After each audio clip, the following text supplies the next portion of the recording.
હોય, ધારાસભ્ય રમેશ ટીલાળા હોય, જે શહેર ભાજપ પ્રમુખ મુકેશ દોશી, તમામ લોકો છે તે અહીં ઘટના સ્થળે પહોંચી ચૂક્યા છે। પ્રાથમિક રીતે 3 લોકો છે તે ફસાયા હોવાની પ્રાથમિક માહિતી છે તે મળી રહી છે। 2 લોકોના મૃત્યુ થયા હોવાની પણ માહિતી છે તે સામે આવી રહી છે। જો કે હવે જે આખો મામલો, આખી વાત છે તે જ્યારે જે આ કામગીરી છે તે બચાવ કામગીરી પૂર્ણ થયા બાદ સાચી માહિતી છે તે સામે આવશે। જો કે હાલમાં તમામ લોકોની એક જ પ્રાયોરિટી છે કે અહીં બચાવ કામગીરી। આ સાથે રાજકોટના ધારાસભ્ય અને પૂર્વ મેયર દર્શિતાબેન શાહ જોડાઈ ગયા છે। દર્શિતાબેન, આ ઘટના વિશે આપ વાકેફ હશો જ, કઈ રીતની પરિસ્થિતિ છે? શું એક પ્રતિનિધિ તરીકે તમે અહીંની પરિસ્થિતિ વિશે જાણવાની કોશિશ કરી? શું માહિતી મળી છે આપને? નાના મવા સર્કલ પાસે જે ટીઆરપી ગેમ ઝોન છે ત્યાં અત્યારે આગ લાગી છે। આપ જાણો છો એ રીતે અત્યારે રાજકોટમાં હીટવેવ ચાલી રહ્યો છે, એટલે ખૂબ ગરમીનું વાતાવરણ છે અને આ ગરમીના વાતાવરણને લીધે કદાચ શોર્ટ સર્કિટનું પ્રાથમિક કારણ હોઈ શકે।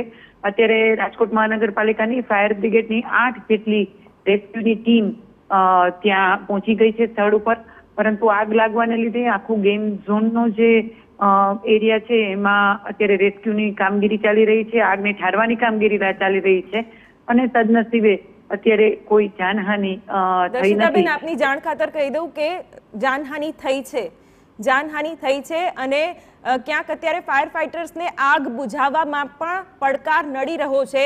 ફેબ્રિકેશનનું આખું બાંધકામ છે અને આ એ જ પરિસ્થિતિ છે કે આગ લાગ્યા પછી કૂવો ખોદવા બેસવામાં આવી રહ્યું છે, કારણ કે અધિકારીઓ કામગીરીની વાત કરી રહ્યા છે પણ યોગ્ય મોનિટરિંગનો અભાવ હોય છે। શું કહેશો? તમે એક મેયર પણ રહી ચૂક્યા છો। આ પરિસ્થિતિ વારંવાર સર્જાય છે, એ પછી સુરતનો તક્ષશિલા કાંડ હોય, અમદાવાદનો ટીઆરપી મોલ હોય કે પછી રાજકોટનો ટીઆરપી ગેમ ઝોન હોય। અત્યારે અમારી 8 જેટલી રેસ્ક્યુ ટીમ ત્યાં છે જ, સ્થળ ઉપર જ છે। બચાવની કામગીરી ખૂબ ચાલી રહી છે અને આગને બુઝાવવાની કામગીરી ચાલી રહી છે અને જ્યાં સુધી જાણવામાં આવ્યું છે ત્યાં સુધી કોઈ જાનહાનિના સમાચાર હજી સુધી બહાર આવ્યા નથી। દર્શિતાબેન, મૃતદેહના દ્રશ્યો પણ અમે ટીવી સ્ક્રીન પર બતાવ્યા છે, TV9ના। 2 બાળકો મર્યા છે। જે રીતે મારી પાસે છેલ્લા સમાચાર હતા ત્યારે એવું હતું કે આગ બુઝાવવાની અત્યારે કામગીરી ચાલી રહી છે અને તમામ ફાયર બ્રિગેડની ટીમ અંદર જ છે।